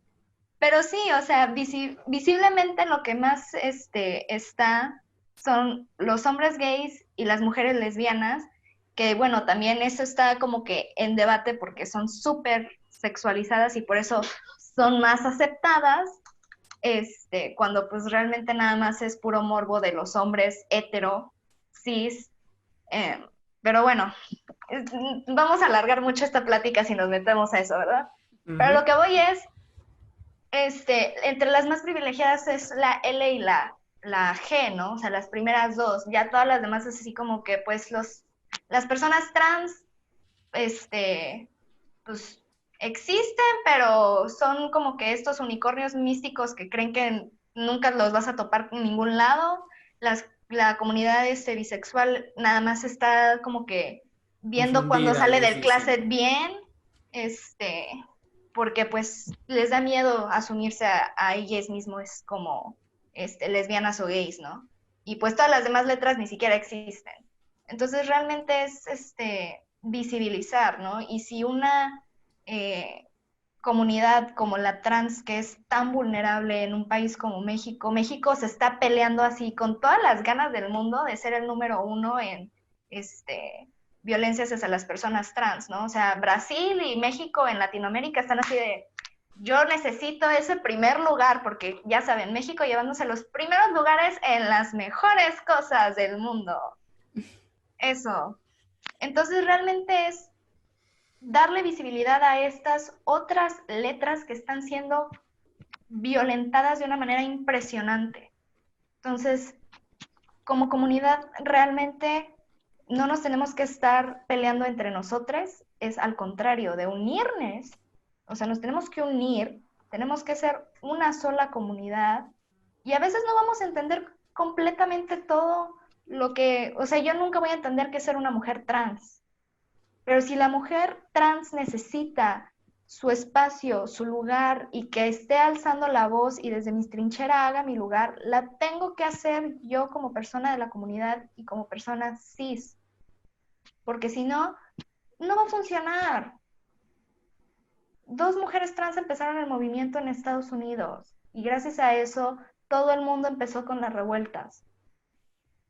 Entonces le debemos mucho, mucho, si no es que todo a la comunidad trans, de mujeres trans negras y latinas, no blancas, no privilegiadas, ellas eran trabajadoras sexuales. Entonces, si realmente nos vamos a poner así de que, ¿por qué tú, hombre blanco, gay, privilegiado, tienes derechos? Es por una mujer trans negra que era una trabajadora sexual. Entonces, el chiste no es decir tú sí, yo no. El chiste es todes. Sí. Todos como comunidad necesitamos luchar por todos. Sí, y ya para cerrar, creo que lo que nos deja esta conversación es que hay que tratar todos los temas desde la empatía, porque de hecho como comunidad LGBTIQ+, somos muy, bueno, tenemos esta capacidad de empatizar con nosotros mismos porque sabemos por todo lo que hemos pasado. Entonces también tenemos que desarrollar esa capacidad de empatizar con los demás y las demás y les demás, para poder tener como un ambiente sano y bello en el que se acepte a todos, todas y todes. Entonces, pues me gustaría cerrar con esto y darle las gracias a todos, todas, todes les que participaron en este evento. Diálogo sin censura. Comunidad LGBTIQ+.